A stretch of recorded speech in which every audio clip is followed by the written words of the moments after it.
எல்லாருக்குமே வணக்கம். நீங்க ஒரு ஏசி வந்து வாங்க போறீங்க அப்படின்னா, அந்த ஏசி வந்து என்னென்னலாம் இருக்கணும், எப்படியெல்லாம் பார்த்து வாங்கணும் அப்படின்றத பத்தி நம்ம ஆல்ரெடி ஒரு வீடியோ வந்து போட்டுட்டோம். கண்டிப்பா வந்து நீங்க அந்த வீடியோ செக் பண்ணி பாருங்க. அந்த வீடியோ லிங்க் இந்த வீடியோக்குள்ள டிஸ்கிரிப்ஷன்ல நான் குடுத்துடுறேன். ஸோ எல்லாருமே வந்து ஏசி வாங்குனவங்களா இருக்கட்டும், இல்ல இனிமே புதுசா வந்து நான் பழைய ஏசிய போட்டுட்டு நான் புதுசா ஒரு ஏசி வாங்க போறேன், இல்லன்னா இப்ப தான் நான் ஃபர்ஸ்ட் டைமா ஒரு ஏசி வந்து வாங்க போறேன் அப்படின்றவங்க, ஒய்ஃபை மாடல் வாங்கலாமா? இல்ல ஒய்ஃபை இல்லாத நார்மல் மாடல் வாங்கலாமா? அப்படின்ற மாரி ஒரு கன்ஃப்யூஷன்ல வந்து இருப்பாங்க. அது வந்து உங்களுடைய தேவைய பொறுத்து தான் இருக்குது. ஏன்னா, நீங்க சாதாரணமா ஒரு 1 1/2 டன் ஏசி, 5 ஸ்டார் ஏசி வாங்குறீங்க அப்டின்னா, அது எல்லா ஆப்ஷனும், எல்லா ஃபீச்சரும் இருக்கிற மாரி வாங்குறீங்க அப்டின்னா, அது ஒரு 40,000 38,000 இந்த ரேஞ்சில தான் வரும். இதுவே நீங்க ஒய்ஃபை இருக்கிற மாதிரி ஒரு ஏசி மாடல் வாங்கணும் அப்டின்னு நெனச்சீங்கன்னா, அந்த ஒய்ஃபை மட்டும் அதில இருக்கிறதுக்காண்டியே ரேட் வந்து உங்களுக்கு ஒரு ரூ. 3000லேருந்து ரூ. 4000 அதிகமாகும். அதாவது ஒரு 5 ஸ்டார் ஏசி 1 1/2 டன் ஏசி வந்து ஒரு ரூ. 40,000ன்னு வச்சுக்கோங்க. இதுவே நீங்க ஒய்ஃபை இருக்கிற மாதிரி எனக்கு 5 ஸ்டார் ஏசி 1 1/2 டன் ஏசி வேணும். அதில ஒய்ஃபை இருக்கணும் அப்படின்னு சொல்லி நீங்க நெனச்சீங்கன்னா, அதோட பிரைஸ் பார்த்தீங்கன்னா, உங்களுக்கு 43,000லேருந்து ரூ. 44,000 வரைக்கும் இன்கிரீஸ் ஆகும். ஒய்ஃபை வேண்டாம் அப்படின்னீங்கன்னா, உங்களுக்கு 40,000தோட செலவு முடிஞ்சிரும். ஒய்ஃபை வேணும் அப்படின்னா, உங்களுக்கு 43,000லேருந்து ரூ. 44,000 செலவு அதிகமாகும். ஸோ ஒய்ஃபை மாடல் நான் வாங்கலாமா? வேண்டாமா? அப்படின்னு சொல்லி நீங்க ஒரு கன்ஃப்யூஷன்ல இருந்தீங்க அப்படின்னா, கண்டிப்பா இந்த வீடியோவ கடைசி வரைக்கும் பாருங்க. வாங்க வீடியோக்குள்ள போலாம்.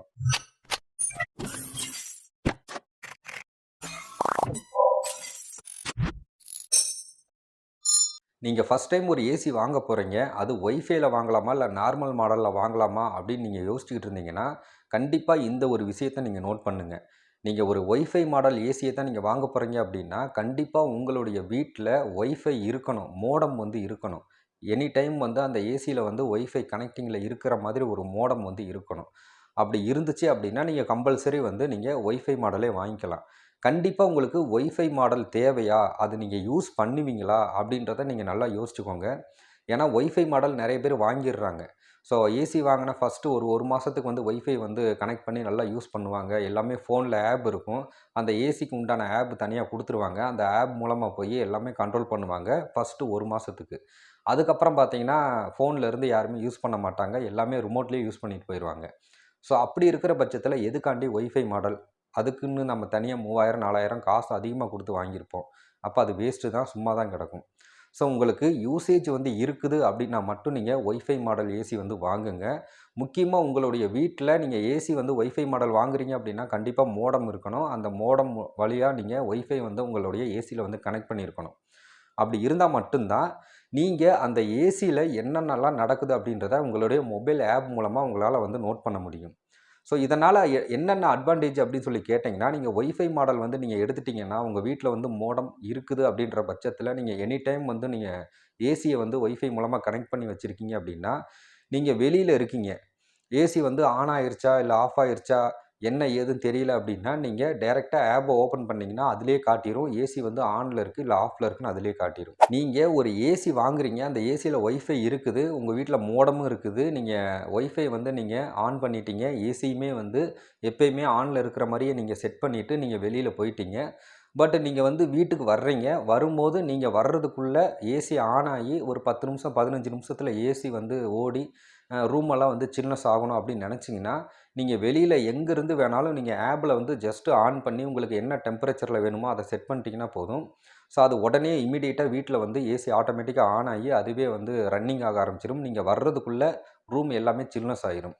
ஸோ, இந்த மாதிரி நீங்க வெளியில இருந்து நீங்க வீட்டுக்கு வரக்குள்ள உங்களுக்கு ரூம் வந்து சில்னஸ் ஆகணும்னு நெனச்சீங்கன்னா, அந்த மாரி நபர்களுக்கு வந்து ரொம்ப யூஸ்ஃபுல்லா இருக்கும் இந்த ஒய்ஃபை மாடல். அது மட்டும் கிடையாது. இந்த ஒய்ஃபை மாடல் ஏசி நம்ம வாங்குறது மூலமா நெறைய பெனிஃபிட்லாம் நமக்கு இருக்குது. அது என்னென்ன அப்படின்றத நான் ஒவ்வொன்னா சொல்றேன். நான் வச்சிருக்கிறதுமே பார்த்தீங்கன்னா, ஒய்ஃபை மாடல் தான்.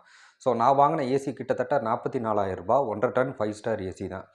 ஸோ, இந்த ஏசில ஒய்ஃபை மாடல் இருக்குது தான். ஒய்ஃபை நான் வந்து எப்பயுமே எனபிள் பண்ணி வச்சிருப்பேன் தான். பட் இந்த ஏசில வந்து நான் ஒய்ஃபை மாடல் வாங்குனதுனால, எனக்கு என்னென்ன ப்ளஸ் பாயிண்ட் எல்லாம் இருக்குதுன்னு சொல்லி கேட்டீங்கன்னா, நெறைய இருக்குது. அத நான் ஒவ்வொன்னா சொல்றேன்.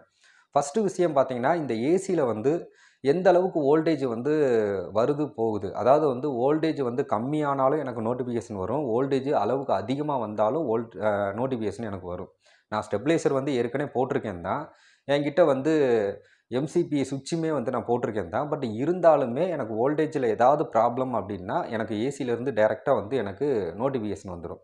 2வது ஏசி வந்து ஆன்லைன்ல இருக்குதா, இல்ல ஆஃப்லைன்ல இருக்குதா அப்படின்றதுமே எனக்கு வந்து நோட்டிஃபிகேஷன்ல வந்துரும். 2வது நான் வெளியில இருந்து நான் ரூமுக்கு வரங்குட்டியுமே ஏசி ரன் ஆகி கூலிங் சில்னஸ் ஆயிரணும், ரூம் வந்து சில்னஸ் ஆயிரணும் அப்படின்னு நான் நெனச்சேன்னா, அத நான் வெளியில இருந்தே கண்ட்ரோல் பண்ணிக்க முடியும். இதுவே வீட்ல வந்து பெரியவங்க இருக்கிறாங்க. அவங்களுக்கு வந்து ஏசி ரிமோட்ல வந்து பட்டன் எத அமுக்குறது, எப்படி செட் பண்ணணும் அப்படின்றதே வந்து தெரியல அப்படின்ற பட்சத்தில, அவங்க வீட்ல தான் இருக்கிறாங்க. என்னோட ஏசி வந்து ஒய்ஃபை ஏசி அப்படின்றதுனால, ஒய்ஃபை எப்பயுமே ஏசில வந்து கனெக்டிங்ல தான் இருக்கும். அப்படின்றதுனால நான் வெளியில இருந்து கூட இப்ப வீட்ல பெரியவங்க இருக்கிறாங்க அப்படின்னா, நான் வெளியில வந்து வேலைக்கு போயிட்டேன், இல்ல வேற எங்கேயாவது வெளியூர்ல இருக்கேன் அப்படின்னா, என்னோட ஆப்ல இருந்தே அந்த ஏசிய வந்து என்னால ஆன் பண்ணிக்க முடியும்.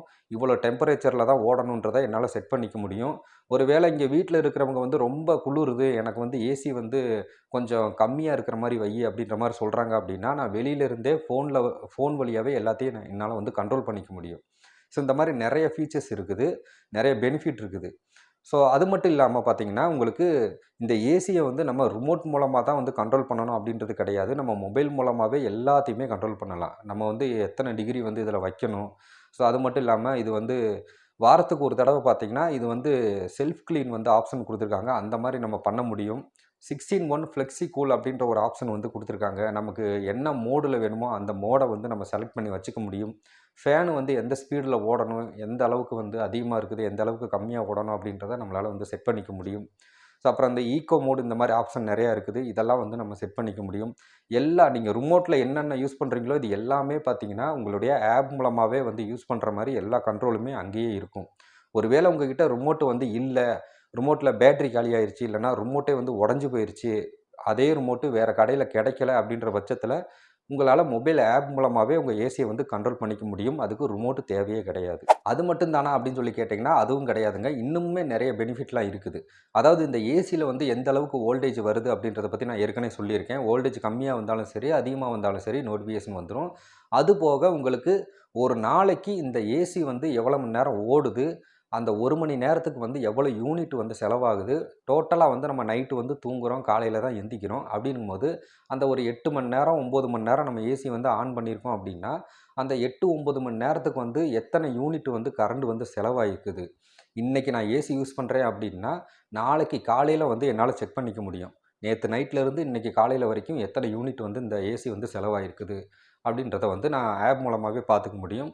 மொத்தமா வந்து ஒரு மாசத்துக்கு வந்து எவ்வளவு யூனிட் வந்து செலவாயிருக்குது அப்படின்றதையும் பார்த்துக்க முடியும். இதுவே நான் ஒரு 1 வருஷம் தொடர்ந்து இந்த ஏசிய நான் யூஸ் பண்றேன் அப்படின்னா, டோட்டலா ஒரு வருஷத்துக்கு வந்து நான் எவ்வளவு யூனிட் வந்து இந்த ஏசில வந்து நான் செலவு பண்ணியிருக்கேன். கரண்ட் பில் எந்த அளவுக்கு வந்து இந்த ஏசி வந்து செலவு பண்ணியிருக்குது அப்படின்றத வந்து என்னால பார்த்துக்க முடியும். பிளஸ் அது போக நம்ம இந்த இந்தியா தமிழ்நாட்ல வந்து என்ன கரன்சி அந்த ஒரு யூனிட்டுக்கு வந்து எவ்வளோ அமௌண்ட்டோ, அந்த அமௌண்ட்ட வந்து ஒரு குத்து மதிப்பா அதாவது கால்குலேட் பண்ணும். ஒரு யூனிட்டுக்கு வந்து ஒரு ரூ. 4 இல்லன்னா ரூ. 4லேருந்து ஒரு ரூ. 6 இந்த மாதிரி ஒரு கால்குலேஷன் மூலமா, ஸோ நீங்க வந்து இத்தனை யூனிட் வந்து இந்த ஏசி 1 மாசத்துக்கு வந்து யூஸ் ஆயிருக்குது. இந்த இவ்வளவு யூனிட்டுக்கு வந்து இவ்வளோ ரூவா கரண்ட் பில்லு, 1 மாசம் கரண்ட் பில்லு அப்படின்னு டோட்டல் அமௌண்ட்டுமே. ஒரு நாளைக்கு இவ்வளோ அமௌண்ட்டு, ஒரு மாசத்துக்கு இவ்வளோ அமௌண்ட்டு, ஒரு வருஷத்துக்கு இவ்வளோ அமௌண்ட்டு அப்படின்றத எல்லாமே தனித்தனியா உங்களுக்கு எடுத்து காட்டிரும். ஸோ இந்த மாதிரி நெறையா விஷயங்கள் பார்த்தீங்கன்னா, ஒய்ஃபை ஏசில வந்து கிடைக்குது. இதுவே நார்மல் ஏசி அப்படின்னு எடுத்துக்கிட்டிங்கன்னா, அந்த மாரி ஆப்ஷன் எதுவுமே வந்து நம்மளால பண்ண முடியாது. ஒன்லி ரிமோட்ல தான் வந்து ஆன் பண்ணுவோம், ஆஃப் பண்ணுவோம், கண்ட்ரோல் பண்ணுவோம் அவ்வளோதான். ஆனா ஒய்ஃபை மாடல் வாங்கிட்டீங்க அப்படின்னா, இந்த மாரி பெனிஃபிட் வந்து நெறைய இருக்குது தான். பட் ஆனா அதுக்குன்னு நீங்க உங்க வீட்ல ஒய்ஃபை எதுவும் இல்ல, மோடம் எதுவும் இல்ல அப்படின்னா, அதுக்குன்னு நீங்க தனியா வந்து மோடம் வாங்கி, அதுக்குன்னு நீங்க ஒய்ஃபை கனெக்ஷன் இழுத்து, அதுக்கு தனியா மாசம் நீங்க வந்து ஒரு ரூ. 500 ரூ. 700 ரீசார்ஜ் பண்ற மாரி இருக்கும். ஸோ இந்த மாதிரியெல்லாம் நான் பண்ணி, ஒரு ஒய்ஃபை மாடல் வாங்கிக்கிறேன் ஏசில அப்படின்னு நெனச்சீங்கன்னா, அது உங்களுக்கு அதிகமான ஒரு செலவா வரும். எனக்கு வந்து ஒய்ஃபை மாடல் தான் வேணும். காசு கொஞ்சம் செலவானாலும் பரவால்ல. இந்த ஃபீச்சர், இந்த பெனிஃபிட் எல்லாமே எனக்கு வேணும். நான் அடிக்கடி ஒய்ஃபை வந்து நான் யூஸ் பண்ணுவேன். எனக்கு வந்து கரண்ட் பில் எவ்வளோ வந்து செலவாயிருக்குன்றத பார்க்கணும். வோல்டேஜ் கரெக்ட்டா இருக்குதா இல்லையான்றத பார்க்கணும். அது மட்டும் இல்லாம ரிமோட்டு அப்பைக்கப்ப இல்லாம சின்ன குழந்தைங்கலாம் இருக்கிறாங்க, உடைஞ்சு போயிரும். அப்படிங்கும்போது எனக்கு ஃபோன் இருந்துச்சுன்னா, நான் ஆப் வழியா ஈஸியா வந்து கண்ட்ரோல் பண்ணிக்குவேன். இல்ல எங்க வீட்ல வந்து பெரியவங்க இருக்கிறாங்க. அவங்களுக்கு வந்து யூஸ் பண்ண தெரியாது. நான் வீட்ல இருக்கிறேனோ, இல்ல வெளிய இருக்கிறேனோ, எங்கேருந்து வேணாலும் நான் ஏசிய வந்து கண்ட்ரோல் பண்ணி, அவங்களுக்கு ஏத்த மாரி நான் ஏசிய வந்து ஆன் பண்ணிக்குவேன், ஆஃப் பண்ணிக்குவேன். ஸோ இந்த மாதிரிலாம் எனக்கு வந்து இருக்குதுங்க என் வீட்ல அப்படின்ற மாரி நீங்க நெனச்சீங்கன்னா, கம்பல்சரி நீங்க வந்து ஒய்ஃபை மாடல் வாங்கிக்கலாம். இல்லங்க எனக்கு எந்த பிரச்சனையும் கிடையாது. எனக்கு வந்து ஏசி போட்டா போதும், கூலிங் வந்தா போதும். மித்தபடி கரண்ட் பில் ரீடிங் எடுத்தா எனக்கு தெரிஞ்சா போதும். மித்தபடி எனக்கு எதுவுமே தேவையில்ல அப்படின்னு நெனைக்கிறவங்க, நார்மல் ஏசிய நீங்க வாங்கிட்டு போயிரலாம். ஸோ இப்போ வந்து உங்களுக்கு ஒரு கிளாரிஃபிகேஷன் கிடச்சிருக்கும். நீங்க வந்து ஏசி வாங்குறீங்கன்னா, ஒய்ஃபை மாடல் வாங்கலாமா? இல்ல நார்மல் மாடல் வாங்கலாமா? அப்படின்னு. ஸோ கண்டிப்பா இது எல்லாமே உங்களுடைய முடிவ பொறுத்து தான் இருக்கு. உங்களுடைய யூசேஜ பொறுத்து தான் இருக்கு. ஒய்ஃபை மாடல் வாங்குறீங்க அப்படின்னா, ஒரு 3000, 4000 அதிகமா காசு போடணும். வீட்ல தனியா மோடம் இழுக்கணும். ஒய்ஃபை எப்பயுமே வந்து கனெக்ட்ல இருக்கணும். அதுக்கு தனியா கரண்ட் பில் சார்ஜ் ஆகும். ஸோ இது எல்லாமே ஓகே அப்படின்னா, இந்த பெனிஃபிட் எல்லாம் எனக்கு வேணும்னு நெனச்சீங்கன்னா, இவ்வளோ தூரம் நம்ம பணம் செலவு பண்ணி தான் கொண்டு வந்தாகணும்.